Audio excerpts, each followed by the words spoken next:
Bonjour à tous et bien entendu, bonjour à toutes. Je suis ravi de vous retrouver aujourd'hui pour ce nouveau numéro de Nous sommes belles, les interviews. Je suis Lémel Adonis, vous savez, le cofondateur de Nous sommes belles. Et aujourd'hui, nous allons parler de sérénité, de bien-être, de sophrologie. Mais que se cache-t-il derrière ce petit mot ? Eh bien, Leslie, sophrologue professionnelle, va nous en dire un peu plus sur le sujet. Allez, allons découvrir ça ensemble.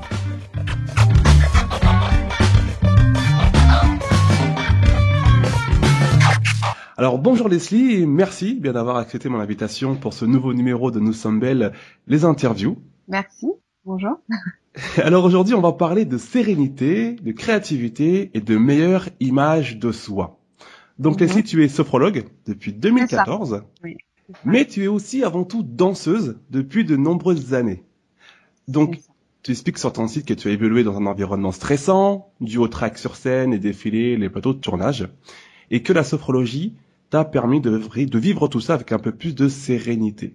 Donc la première question que je te pose, Leslie, c'est la sophrologie, qu'est-ce que c'est et comment ça fonctionne ? C'est vrai que c'est un mot qu'on entend beaucoup, que ce soit à la télé, dans les journaux, etc. Mais on sait pas vraiment ce que c'est. C'est une méthode de développement personnel visant à un mieux-être dans la vie de tous les jours et grâce à des mouvements simples, à des exercices de respiration, des techniques spécifiques qui sont adaptables selon la demande et la personne. D'accord. Et du coup, comme ça, après, selon le protocole, le patient et le sophrologue ils peuvent atteindre l'objectif du patient sur plusieurs séances. D'accord. Alors du coup, c'est destiné à qui ? Tout le monde peut bénéficier des avantages de la sophrologie ? Oui. Alors déjà, homme-femme. Après, c'est vrai qu'on peut faire de la sophrologie avec les enfants, mais il faut attendre qu'ils soient un petit peu plus grands, vers 7 ans, 8 ans, où ils ont déjà savent déjà un peu rester tranquille. Et avec les enfants, ça passe beaucoup par des jeux, de manière ludique. Après, avec les adolescents aussi, quand il y a les problèmes d'adolescence, de confiance en soi, le corps qui change, etc., etc. Donc ouais, vraiment homme-femme, puisqu'il n'y a pas d'âge, même les personnes âgées. Parfois, je travaille avec des personnes âgées, pour retrouver aussi un certain mieux-être, bien vivre aussi. Ces belles années de la retraite. Donc c'est vraiment vraiment accessible à tout le monde. D'accord. Alors du coup, quand tu parles des enfants, tu vois, en expliquant que qu'il était nécessaire de leur permettre de se concentrer, tu as déjà eu affaire, par exemple, à des clients enfants en constatant qu'ils avaient du mal à se concentrer, du mal à être réceptifs à la sophrologie ? Un petit peu. Je dois avouer que j'ai eu plusieurs cobayes, mais c'était mes nièces qui ont entre 4 qui ont entre 4 cobayes de familial, c'est oui, qui ont entre 4 et 8 ans, donc 4, 5 et 8 ans. Ouais. Et donc c'est vrai qu'avec les plus jeunes, c'est un petit peu plus c'est pas forcément très facile parce que les enfants, ils aiment bien jouer, etc. Donc pour un peu leur expliquer certains exercices, même si ça passe par des jeux, c'est pas forcément facile. Donc c'est pour ça que vers 7-8 ans, ils ont déjà ils sont déjà un peu plus concentrés, rester un petit peu plus calmes et pour être attentifs aux exercices. Mais c'est vrai qu'avec les enfants, souvent le problème c'est l'hyperactivité, ce qu'on appelle l'hyperactivité. Mais donc pour pouvoir canaliser cette énergie que de nombreux enfants ont, ils savent pas vraiment comment l'exprimer, donc aussi de canaliser tout ça. Et puis après, ça rassure aussi les parents. Parce que si l'enfant est déjà un petit peu plus calme et serein, les parents aussi le sont, donc ça permet aussi que le foyer familial soit serein et harmonieux. D'accord. Alors du coup, comment tu as découvert la sophrologie ? Parce que je sais que sur ton site, tu parles grosso modo, tu fais un lien entre ton activité de danseuse et la découverte de la sophrologie, mais concrètement, qui t'a parlé de la sophrologie la première fois ? Alors la toute première fois, c'était une amie à moi avec qui je dansais, qui m'avait parlé de la sophrologie parce que son père faisait de la sophrologie, donc ça m'avait déjà un petit peu, elle m'avait expliqué un peu avec ses mots, je comprenais pas grand-chose, je disais concrètement, je vois pas ce que c'est. Et donc après, ça avait quand même attiré mon attention, et après j'avais cherché un peu par hasard sur internet, des sophrologues à Paris pour me faire une idée. Et la première fois que j'ai testé une séance, Enfin, j'ai trouvé ça vraiment intéressant, enfin que ce soit aux patients de pouvoir trouver, par exemple, les clés à son stress ou comment il peut gérer telle ou telle situation. Et en fait, ça passait vraiment par des exercices tout simples et qu'on peut faire dans le métro, un peu dans n'importe quelle situation. Et j'ai beaucoup accroché à cette méthode parce que je me suis dit c'est accessible à tout le monde, c'est simple, c'est rapide. Donc, enfin voilà, c'est pas comme faire une analyse où c'est une autre approche. Donc c'est sur Ouais. du long terme. Donc là, c'était vraiment bon, ouais, voilà, j'ai un problème pour gérer mon stress ou pour gérer telle ou telle situation. Bon, bah, sur plusieurs séances, et ben voilà, on essaye de résoudre ce problème-là. Et j'ai trouvé ça vraiment très bien, en tout cas pour moi. Et ça m'a donné envie d'aller plus loin et de continuer les séances déjà moi de mon côté pour savoir c'était quoi mon ressenti, comment ça changeait dans ma vie au quotidien. Et après, quand je me suis posé la question pour me former, c'était après une blessure que je m'étais faite et enfin, j'étais pas non plus on m'avait pas dit oui enfin, que c'est fini la danse merci au revoir voilà Donc mais d'accord. Donc tu t'es blessé pendant une séance de danse, enfin du moins pendant une en- activité.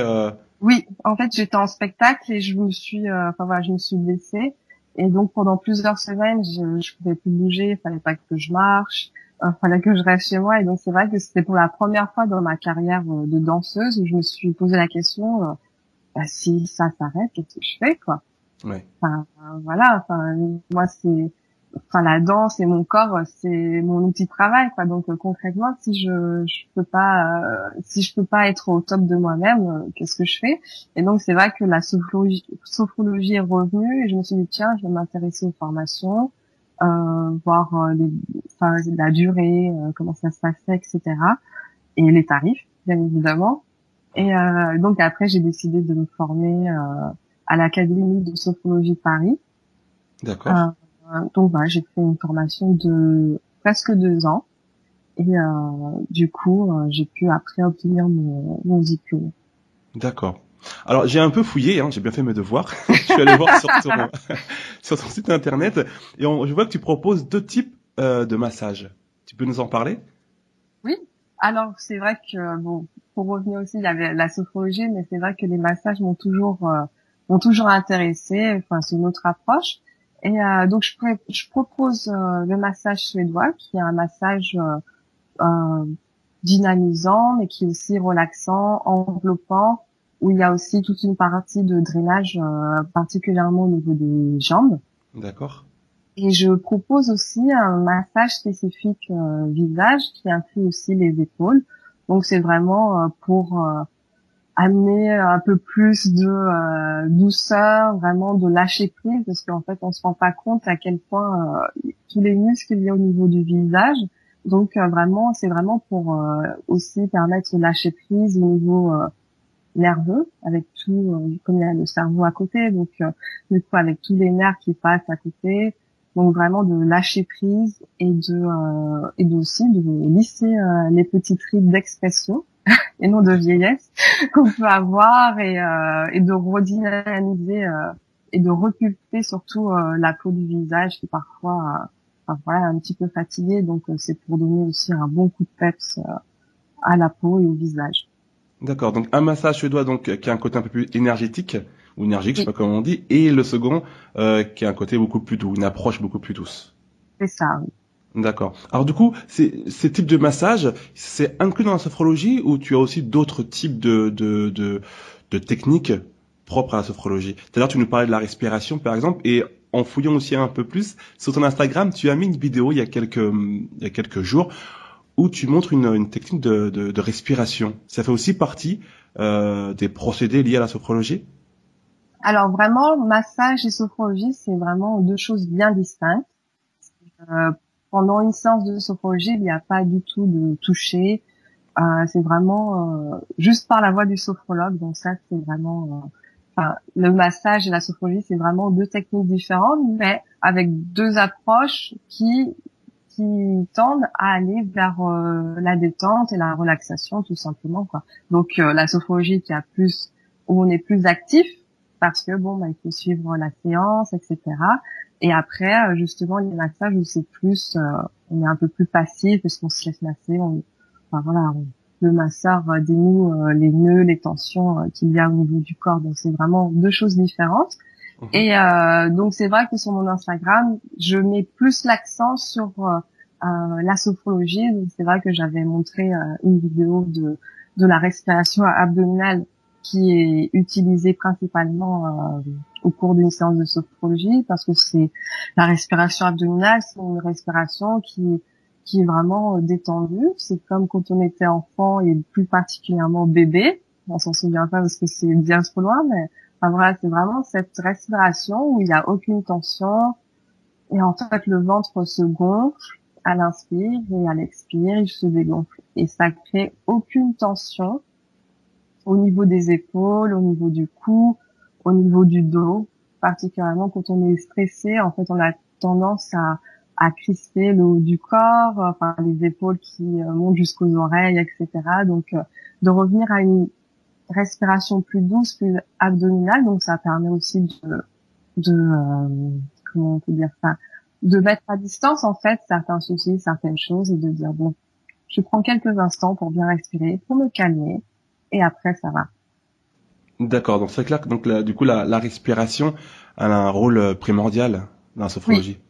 Oui, vraiment, en fait, dans la vie de tous les jours, sauf qu'on se rend pas compte. On s'en rend pas compte, effectivement. Exactement, mais avec la sophrologie, comme on est davantage à son écoute, donc pour être à son écoute quand on n'a pas l'habitude, ça passe d'abord par la respiration, tout simplement de se dire déjà dans un premier temps comment je respire. Est-ce que je respire avec plus le thorax, ou est-ce que je respire déjà plus par le ventre? Donc déjà d'observer ça. Et après, parce que c'est pas évident de se concentrer, de savoir ce qu'on ressent, comment le cœur bat. Ah oui, le cœur bat. Donc c'est des choses, enfin voilà, c'est des petites choses auxquelles, on reprend conscience déjà par la respiration, et puis après il y a tout un déroulé de séances et de techniques différentes qui permettent davantage d'être à son écoute. D'accord. Et d'avoir vraiment l'union corps-esprit. Ça me fait beaucoup penser à la méditation. Tu sais, Oui. ce côté, voilà, être capable de ressentir son corps, là, tout à l'heure, t'expliquais par moment, on sent qu'on respire par le thorax, par le ventre, enfin, tu vois, ça fait vraiment penser à ça. Est-ce que c'est lié? C'est lié parce que la personne qui a inventé la sophrologie, qui est un neuropsychiatre, après je vais pas non plus passer par tout l'historique de la sophrologie, mais vraiment pour résumer, parce qu'après, voilà, c'est important de le savoir, mais après les gens, qu'est-ce qu'ils veulent? Ils veulent savoir, bon, je veux gérer mon stress, ou je veux mieux dormir, etc. Ouais. Donc en fait, en gros, c'est un neuropsychiatre qui s'appelle Alfonso Caicedo, donc il est neuropsychiatre, et dans les années 60, il a fondé cette technique de la sophrologie en s'inspirant de différentes techniques, dont il y a eu la méditation, il s'est inspiré du zen, du yoga, il s'est inspiré de la relaxation, de Jacobson, enfin de tout ce qui se faisait vraiment autant en Occident qu'en Orient. Donc en fait, il a fait tout un, on va dire vraiment tout un melting pot de techniques, où il s'est inspiré de différentes techniques pour pouvoir trouver la meilleure solution, la meilleure méthode pour que les gens se sentent bien dans leur vie de tous les jours. D'accord, donc c'est vraiment un mélange en fait. C'est vrai que c'est voilà. De techniques, et c'est vrai il s'est inspiré aussi de la méditation, donc c'est vrai qu'il y a cet aspect un peu méditation, mais après ça reste très concret. La méditation, on sait ce que c'est, mais sans vraiment savoir ce que c'est, parce qu'il y a différentes techniques de méditation aussi. Donc après, qu'est-ce que c'est vraiment la méditation? C'est juste s'asseoir et ne rien faire, ou donc après je pense que c'est une technique. La méditation, ça fait partie de ces techniques qui permettent d'être bien dans sa vie. Mais le truc qu'il y a avec la sophrologie, c'est qu'il y a vraiment des techniques très spécifiques selon les besoins, selon la demande, qu'on ait des besoins de gérer son stress pour un examen, qu'on soit une femme pas sur le point d'accoucher, mais qui est enceinte et qui a besoin de faire une préparation à l'accouchement. Donc après, ça dépend vraiment. C'est propre à chaque femme, ou du moins à chaque personne. À chaque personne. Donc c'est ça qu'il y a avec la sophrologie, des techniques spécifiques selon les besoins, qu'il n'y a pas forcément avec la méditation ou avec d'autres techniques, mais en tout cas, c'est comme ça qu'on travaille. D'accord. Il y a une phrase très intéressante que tu dis sur ton site. Tu dis à un moment donné, mettez de côté tout ce qui vous empêche de vivre sereinement. J'adore cette phrase. Comment on fait dans la vie de tous les jours pour mettre de côté tout ce qui nous empêche de vivre sereinement? Déjà, il faut en prendre conscience. Il faut prendre conscience faut prendre conscience déjà de ce qui nous dérange. Par exemple, on va prendre le métro, il y a quelqu'un qui va nous marcher sur le pied, ça va nous mettre en rogne déjà dès le matin, et après c'est l'effet boule de neige, et etc., etc. Donc déjà de prendre conscience des choses, on va dire, pas très importantes, ou des choses futiles, déjà dans sa vie, pour lesquelles on s'énerve, pour lesquelles on stresse, etc. Donc déjà première étape, et puis après de progressivement changer, de relativiser, de prendre du recul, de se dire bon en soi je vais bien, je suis en bonne santé,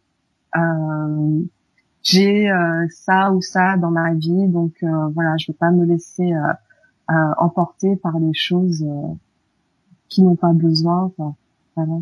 Utiliser cette bonne énergie pour les choses qui nous sont importantes. Ouais, c'est vrai parce que souvent, c'est intéressant ce que tu dis parce que souvent on a tendance un peu à donner beaucoup d'importance à des choses qui sont parfois bénignes, comme par exemple là tu donnes l'exemple du fait de se faire marcher sur le pied dans le métro. Moi j'ai vécu à Paris pendant de nombreuses années et je sais pas combien de fois je me suis fait marcher sur le sur le pied au milieu du métro, mais c'est clair que c'est pas agréable et tout de suite on a tendance à en faire une montagne et on peut après dans le travail ça peut nous mettre vraiment de mauvaise humeur. Alors qu'en fin de compte, effectivement, comme tu viens de dire, dans un premier temps, prendre conscience que c'est pas très grave, c'est pas si grave, c'est qu'un pied, il a pas été coupé. Allez, on passe à autre chose et la vie continue. Et c'est vrai que prendre conscience que tout n'est pas si grave que ça, ou tout n'est pas peut-être aussi important qu'on le croit. Effectivement, je trouve que c'est une des étapes les plus importantes pour la suite.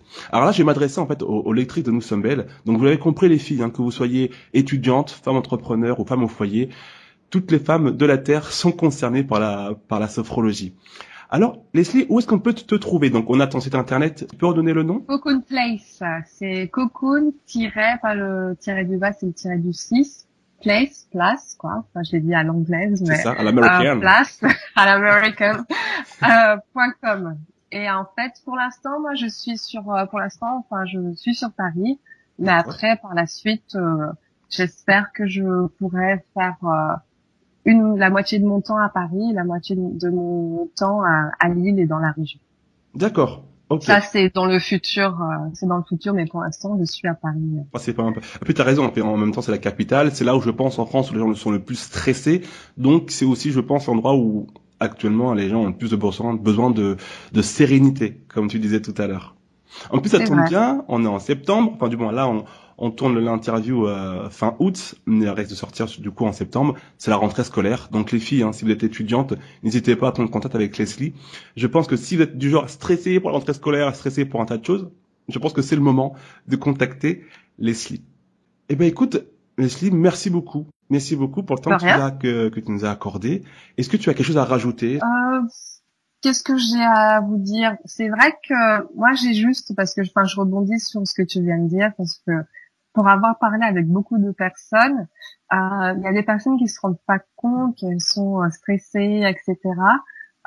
Mais essayez, même si c'est pas avec moi, etc. Mais essayez quand même, de justement cet petit exercice de respirer par le ventre ou de faire une séance d'essai pour vraiment savoir concrètement comment se passe une séance de sophrologie, parce que même en expliquant comme ça, c'est un peu le brouillard probablement, mais en tout cas essayez, parce que c'est vraiment une technique qui vous rend autonome et en plus qui peut vous suivre vraiment dans votre quotidien, parce que chaque séance sont enregistrées, donc même quand le protocole du nombre de séances est terminé, vous pouvez après reprendre vos enregistrements et les faire au quotidien pour continuer le travail et d'être tout simplement bien, parce que c'est à portée de main, quoi.